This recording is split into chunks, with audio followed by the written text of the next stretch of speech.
नमः सिद्धेभ्यः।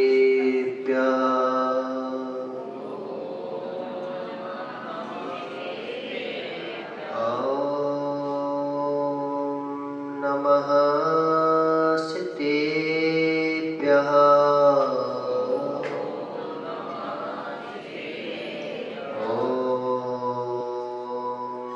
नमः सिद्धेभ्यः।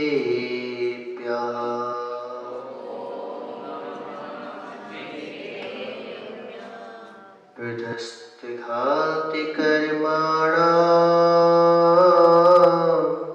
केवल ज्ञानभास्करा कुर्वन्तो जगतां शान्ति वृषभाद्याचिनेश्वर।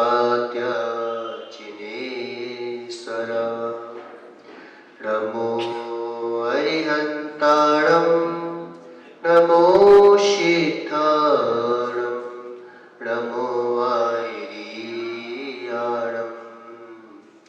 नमो वज्रायाणं नमो लोये सप्तसाहुणम्। पंच परमेष्टि भगवान की, 1000 श्री आदिनाथ भगवान की, आचार्य भगवान वर्धमान सागर जी महाराज की, आचार्य भगवान गुरुवर विशुद्ध सागर जी महाराज की, 3 कमनों कोटि मुनिराजों की।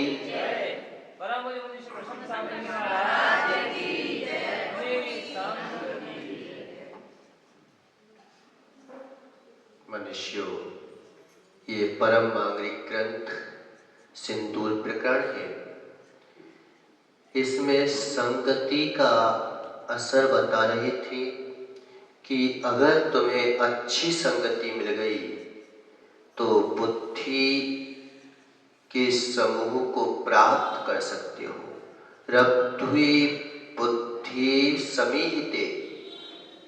अगर वास्तविक बुद्धि चाहिए तो फिर हमें अच्छी संगति करना पड़ेगी।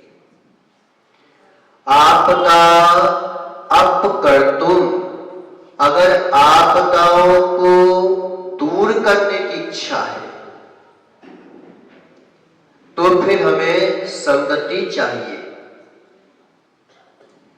अच्छी संगति है, गुणवान लोगों की संगति है तो आपदाएं अपने आप दूर हो जाती।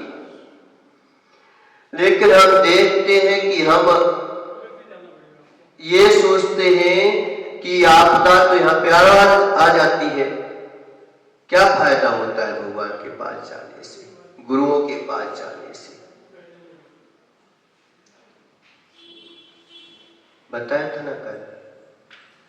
व्यक्ति सोचता है धर्म ने क्या किया, धर्म ने क्या किया, धर्म से क्या होता है। तो धर्म से परेशान है व्यक्ति कि किसी और से परेशान है। पहले हमें तत्व का निर्णय कर लें, क्योंकि संगति का सबसे मेन प्रकरण होता है। संगति के बारे में अगर देखा जाए तो आदमी को ये लगता है कि हम जिसकी संगति कर रहे हैं वो सही है। हम जो भी कर रहे हैं हम पहचान ही नहीं पाते कि वास्तविक धर्मता में जो हमारी पुष्टि करने को बहुत अच्छा लगता है, जो हमारे पक्ष में बोलते को बहुत अच्छा लगता है, जो हमारी हाँ में हाँ मिला दे, जो हम करना चाहते हैं अगर उसकी हाँ में हाँ है तो फिर अच्छा है, और अगर जो है हमारी हाँ में हाँ नहीं है तो फिर बुरा है। लंकेश के लिए सब अच्छे लगते थे, मात्र एक भाई जो है बुरा लगता था।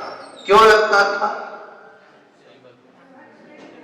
क्योंकि वो जो है जो जैसा होता था वो वैसा बोल देता, तो कहने लगे बुरे को तो उसे बाहर कर दिया गया। और हम भी क्या करते हैं कि हमेशा एक बात ध्यान रखो, कि अच्छी संगति ना मिले तो कम से कम अपने में रह जाओ। सीता चाहती तो रावण की संगति कर सकती थी कि नहीं कर सकती थी? कितना वैभव मिल जाता, पूरी लंका मिल जाती, बल्कि एक भी जन सीता के पक्ष में नहीं था। जब अशोक वाटिका में सीता जो है कहां पे थी? अशोक वाटिका में थी। एक भी पक्षधर उसके साथ था क्या? एक पक्षधर था, उसको भी बाहर निकाल दिया गया। धर्म करोगे निश्चित मानो ऐसे ही होता है कि एक पक्षधर भी तुम्हारे साथ होगा, पहले बाहर निकाल दिया जाएगा। आदमी इसलिए घबरा जाता है, इसीलिए हमेशा जो है गलत निर्णय ले लेता है, इसलिए हम जो है गलत मार्ग पर चले जाते हैं।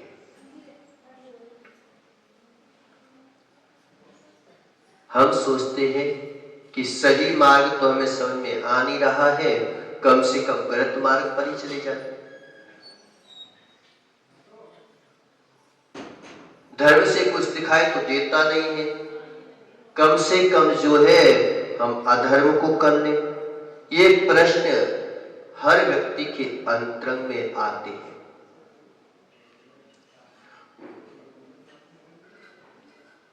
लेकिन इसी से हम संसार को बढ़ा लेते हैं।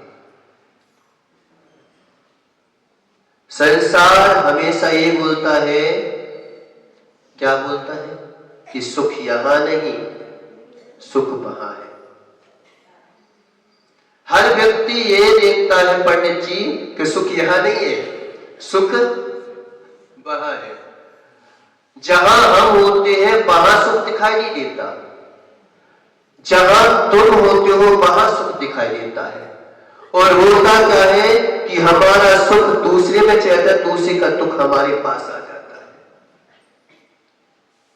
हालांकि ज्ञान सुख तो आत्मा का गुण है, लेकिन हम देखने वाले सुख की ओर ध्यान देते हैं कि जो दिख रहा है वो सुख है। अगर क्यों आदमी क्या बोलता है, पहले शादी कर ली, हो गई शादी? क्यों पंडित जी शादी हो तुम्हारी? शादी हुई कि नहीं हुई? अच्छा, कितने बच्चे हैं? अच्छा 3 के तो क्या है? बेटे की भी शादी हो गई। अच्छा, बेटे की भी हो गई। तो शादी हो गई ना, तो देवी बात तो मानती कि नहीं मानती? अच्छा, क्या नहीं पड़ेगा? अब तो भले ही नहीं मानती हो, भाई बर्तन साफ करवाती हो, लेकिन यहाँ पे तो क्या नहीं पड़ेगा। लेकिन हर व्यक्ति पहले क्या सोचता है कि कौन सी देवी, कौन सी देवी है? सरस्वती देवी। और घर आते साथ कौन सी देवी हो जाती? चंडी देवी। लेकिन मालूम चल कि हम शादी भी कर लेते, कभी ना कभी आदमी के जीवन में कितना भी सुख संपन्न हो, कितना भी सुंदर मिले, कितना भी आज्ञाकारी मिले, लेकिन हम देखते हैं कि वह कुछ दिनों में कितनी भी सुंदर या कुछ भी चीज बना लो तो, लेकिन बाद में हर व्यक्ति को यह दिखता है कि उसकी देवी अच्छी है, मेरी देवी। लड़ाई होती है, झगड़ा होता है, किसी बात कोई हो गई तो क्या बोलते हैं? अभी हमने जो है दिशा ही बदली है बस,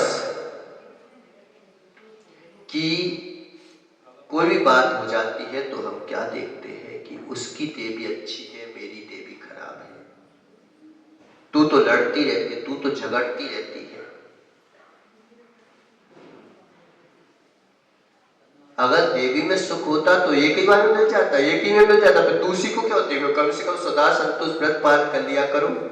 सुखी रहना है तो इसलिए बोलते हैं कि भाई सुखी रहना है ना, तो सदा संतोष अगर घर में भी रह रहे हो, कैसी भी हो, चाहे चंडी हो चाहे कंडी हो, कोई भी बंटी हो, लेकिन जैसी भी मिली है हमें स्वीकार कर लेना चाहिए। लेकिन हम हमेशा यही देखते हैं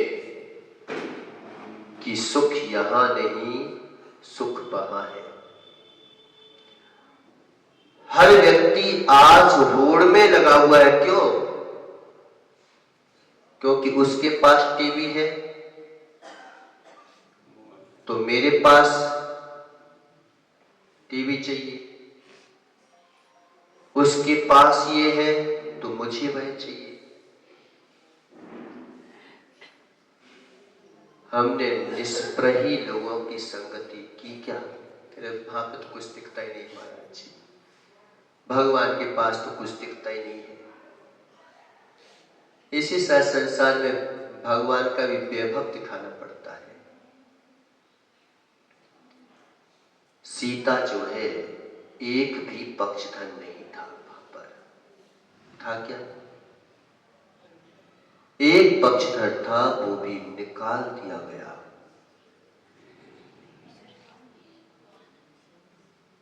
हम कहते हैं कि धर्म से प्रभावना होती है, लेकिन यहां पे तो जो है शील व्रत का पालन कर रही है, लेकिन बड़ी टेंशन स्थिति बन गई।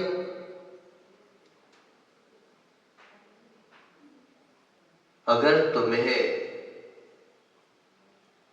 यदि आपको जो है लाखों करोड़ों की नौकरी चाहिए, व्यापार चाहिए, तो फिर अरबों खरबों लगाना पड़ेंगे कि नहीं लगाना पड़ेंगे? क्यों? हम चाहते तो क्या है कि बहुत कुछ चाहते धर्म से, हर चीज धर्म से चाहते हैं। एक दिन पूजा करेंगे, एक दिन भगवान का नाम ले लेंगे, एक दिन हम उनके पास चले जाएंगे, एक घंटे के लिए चले जाएंगे, बल्कि एक घंटा भी नहीं दे पाएंगे। लेकिन अगर धोखे से भी मंदिर आ गए तो हम अपने आप को धर्मात्मा इतना घोषित कर देते हैं कि सब कुछ हमारे लिए क्या करता है धर्म।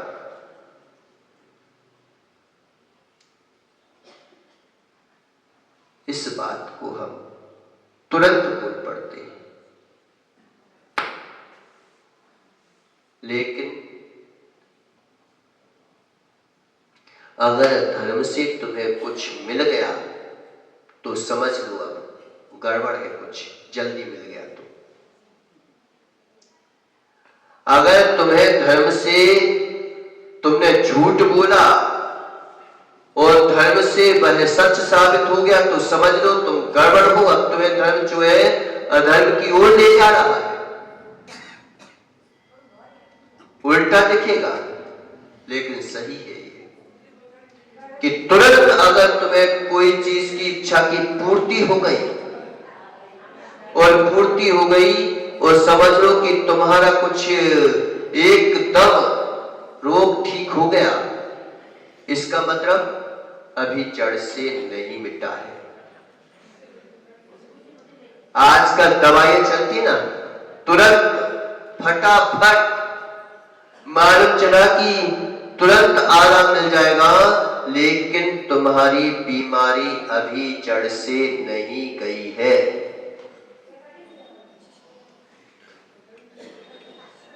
नहीं गई है कि पूर्व का पुण्य तुम्हारे उदय में आ गया। पुण्य बढ़े तो निश्चित मानो पुण्य से थोड़ा हट जाओ, उल्टा दिखेगा। लेकिन पुण्य जैसे ही बढ़े, पुण्य का फल बढ़ता है, पुण्य नहीं बढ़ता। पुण्य के फल में और पुण्य में अंतर होता है। और अधिकांशता क्या होता है कि हम पुण्य के फल को पुण्य मान लेते हैं। दुनिया की सबसे गलत चीज है कि पुण्य के फल को व्यक्ति पुण्य मान लेता है। और पुण्य का फल अगर बढ़े तो निश्चित मानो पुण्य के फल से थोड़ा सा हट जाओ, नहीं तो वह पुण्य तुम्हारे लिए पाप की ओर ले जाएगा। कैसे पता? आपके पास पैसा बढ़े, कभी जेब में मत रखना पैसा। क्यों? क्योंकि फिर तुम्हारे जूते जो है अभी फटे नहीं है, अभी कुछ नहीं हुआ है, तुम्हारे जूते भी जो है फिर तुम्हें काटने लगेंगे। तुम्हारे कपड़े जो है अच्छे खासे हैं, अभी तक फटे नहीं थे, लेकिन जैसे ही पुण्य का फल बढ़ा, तुम्हारे पैसा आया और पैसे आए, तुमने तुरंत जो है किसकी ओर? कपड़ों की ओर ध्यान देना चालू कर दिया। फिर जो है तुम्हारे जो है अच्छे लोग दिखाई नहीं देंगे। अरे क्या नाम है पंडित जी का? कमलेश जी। कमलेश जी, जैसे ही तुम्हें पैसा बढ़ा तो तुम्हारे अच्छे लोग तुम्हारे पास नहीं आएंगे। अरे क्या पैसा है, चलो अपन चलते हैं रेस्टोरेंट में, चलो हम चलते हैं किसी और जगह। कौन सी? मनाली घूमने। कौन सी मनाली होती है? यू मनाली, ये मनाली। सबसे ज्यादा कौन घुमाता है? घर वाले घुमाते हैं। सबसे ज्यादा अगर भ्रमण कराने वाला है तो घर वाले हैं, पड़ोसी नहीं करता लगता। इसलिए पैसा बढ़े तो तुरंत उससे हट जाओ, हटने की कोशिश करो। पुण्य बढ़े तो भगवान से कहो कि हे प्रभु, मैं पुण्य के फल में कहीं आपको ना भूल जाओ। अगर पुण्य के फल में व्यक्ति भगवान को भूल गया, निश्चित मानो अब जो है खतरनाक कर्मोदय आने वाला है।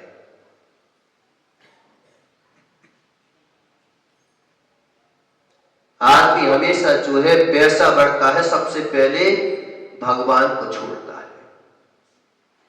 मेरे को समय नहीं मिल रहा है भगवान की पूजा करने को, मेरे को समय नहीं मिल रहा है भगवान की आराधना करने को।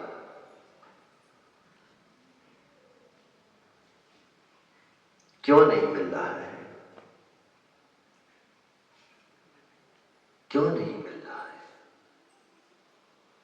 क्योंकि बढ़ गया ना, दूसरी चीज की संगति बढ़ गई ना तुम्हारी, तो तुम्हारी संगति तुम्हें छोड़ देगी। कर्मों की संगति करोगे तो आत्मधर्म की संगति छोड़ना पड़ेगी। लेकिन आत्मधर्म की संगति क्या छोड़ी जा सकती है क्या? आत्मधर्म की संगति से ही तुम दूसरे की संगति कर रहे हो। औदैहिक भाव क्या कहते हैं? क्यों औदैहिक भाव क्या कहते हैं? जानते हो? औदैहिक भाव क्या कहलाते हैं? जम के बोलो। औदैहिक भाव क्या कहते हैं? सुना तो होगा। क्षौपसमिक भाव, औदैहिक भाव, पारिणामिक भाव। तो औदैहिक भाव क्या कहलाते हैं? कर्म के उदय में जो भाव हो रहे हैं वे क्या कहते हैं? औदैहिक भाव कहलाते हैं। यानी उसका सीधा सा अर्थ है कि तुम नहीं कर रहे हो, तुमसे कोई दूसरा करवा रहा है और तुम सोच रहे हो कि मैं कर रहा हूं। ऐसे ही कर्म के उदय में जो भाव हो रहे हैं वे कोई और करवाता है, और हम सोचते हैं जैसे कठपुतली का खेल होता है ना, कठपुतली का खेल होता है तो क्या करते हैं बच्चे लोग? क्या सोचते हैं कि कठपुतलियां नाच रही है। क्या कठपुतलियां नाच रही हैं कि कोई उसको नचा रहा है? ऐसे ही हम क्या सोच रहे हैं कि बच्चे लोग सोच रहे हैं कि मैं जो कठपुतलियां नाच रही है उन्हें कोई और नचा रहा है। ऐसे ही कर्म कहते हैं, आत्मा सोचते कि मेरे को इच्छा हो रही है लेकिन ये तुम्हारी इच्छा है कि किसी और की इच्छा है। किसकी इच्छा है? किसकी इच्छा है? कर्मों की उदय की इच्छा है ये। आज जितने भी जो है बाजार में ऐड हो रहे हैं, क्यों हो रहे हैं एडवर्टाइज इतना ज्यादा? हमें वो चीज अच्छी लगने लगती है, हो चाहिए, उससे कोई मतलब नहीं है, लेकिन महाराज जी कंपनी की है, इसका ऐड आता है,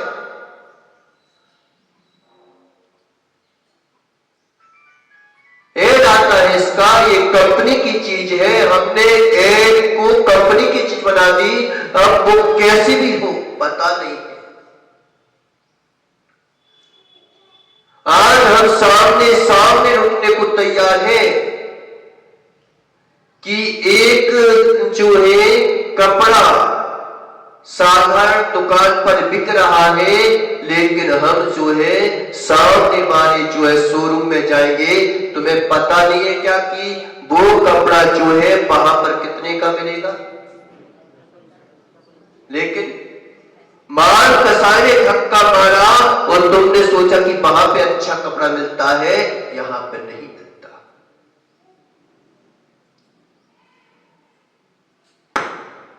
आहार देखा और आहार देख करके तुम्हें ओट उठाए। आहार दर्शनेन, जैसे ही आहार के दर्शन करते हैं हमें भूख ना भी हो तो भी भूख लगने लगती है। ये किसका प्रभाव है?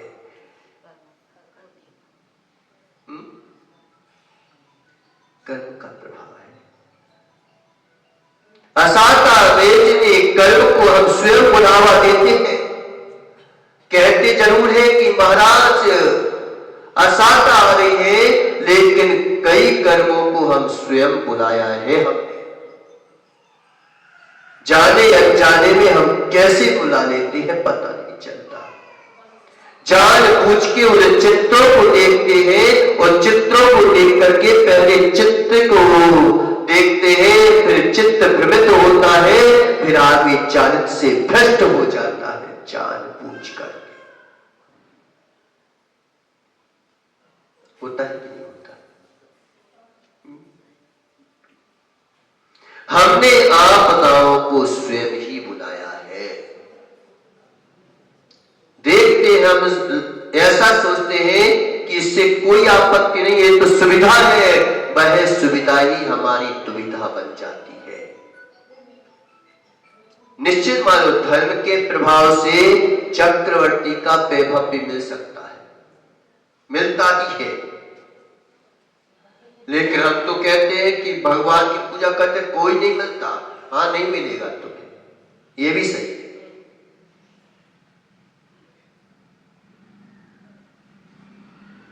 लेकिन देता है, धर्म सब कुछ देता है, लेकिन वक्त आने दो, तुम्हें सब कुछ इच्छा की आवश्यकता ही नहीं पड़ेगी।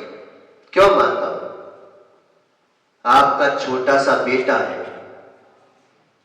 है कि नहीं? कितना छोटा है? बिल्कुल छोटा होते ना छोटे बच्चे, तो वो क्या करते हैं? चक्कू पकड़ लेते हैं हाथ में, या कुछ भी ऐसी चीज, जहर की पुड़िया पकड़ ली। अब बताओ, उसको वो पुड़िया रखने दोगे, वो चाकू रखने दोगे कि हाथ से छुड़ाओगे? क्यों? अरे मेरी इच्छा है, मैं चाहता हूं मेरे को चाकू पकड़ना है। खुद पकड़ती हो कि नहीं पकड़ती हो? क्यों बताओ? चाकू पकड़ती हो नहीं पकड़ती? तुम चाकू पकड़ो तो कोई दोष नहीं, बेचारे उसने पकड़ लिया तो उससे छुड़ा रहे हो जबरदस्ती। क्यों छुड़ा रहे हो?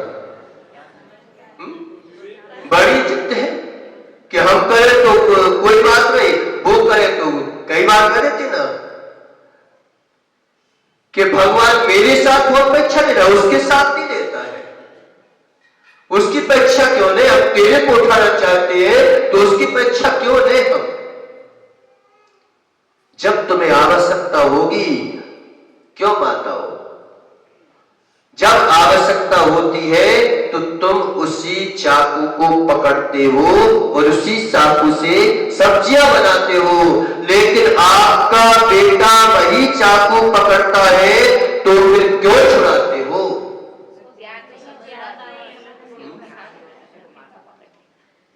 ऐसे ही चक्रवर्ती का वैभव जो है धर्म से मिल जाता है, लेकिन तुम सोचते हो कि मैं जो हूं चक्रवर्ती का वैभव मिल जाए तो नहीं मिलेगा। करो तो सही, साथ कर दो। कई कंपनियां होती हैं कि एक व्यक्ति जो है नौकरी के लिए मारा मारा घूमता है, पढ़ा लिखा है, और एक व्यक्ति को नौकरियां मारी मारी घूमती है। कॉलेजों में होता ना कि एक व्यक्ति को जो है स्वयं ही बड़ी बड़ी कंपनियां आती है और स्वयं बोलती है कि भाई आ जाओ मेरे के अंदर नौकरी कर लो, इतने पैसे दे दूंगा। और मालूम चला कि कमले जाता है तो वहां पर नौकरी के लिए जाता है, एक तो पैदल चल के गया और पेट्रोल कमाया, सब कुछ कमाया, उसके बाद उसे कितने की नौकरी मिलती है? 10,000, 20,000। और एक व्यक्ति को 1-1.5 की नौकरी घर बैठे मिल जाती है, चाहने से कुछ नहीं मिलता।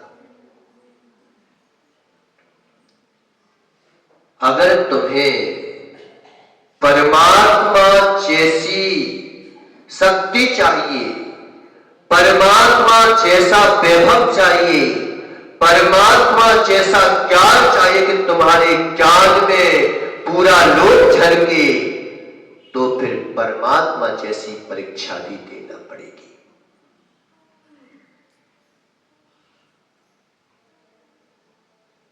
देना पड़ेगी।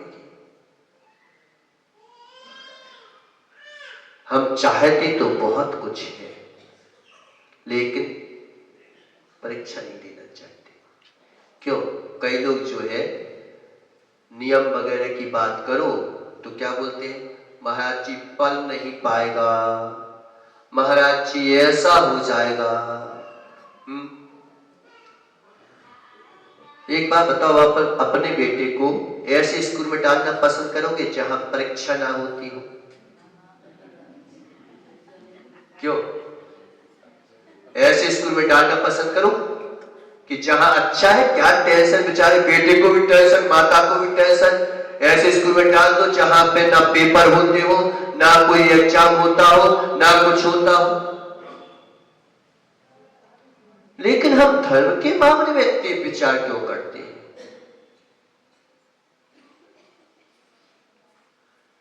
ठीक है, पेपर अगर एक बार फेल हो गया तो दूसरी बार का इच्छा तो बनेगी।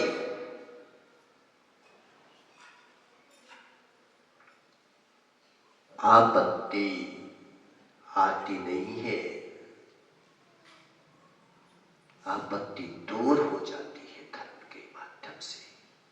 आपदा को अपकर्तु, अगर तुम्हें अपनी आपत्ति मिटाने की इच्छा है तो फिर जो है धर्म की संगति करो, गुणवानों की संगति करो।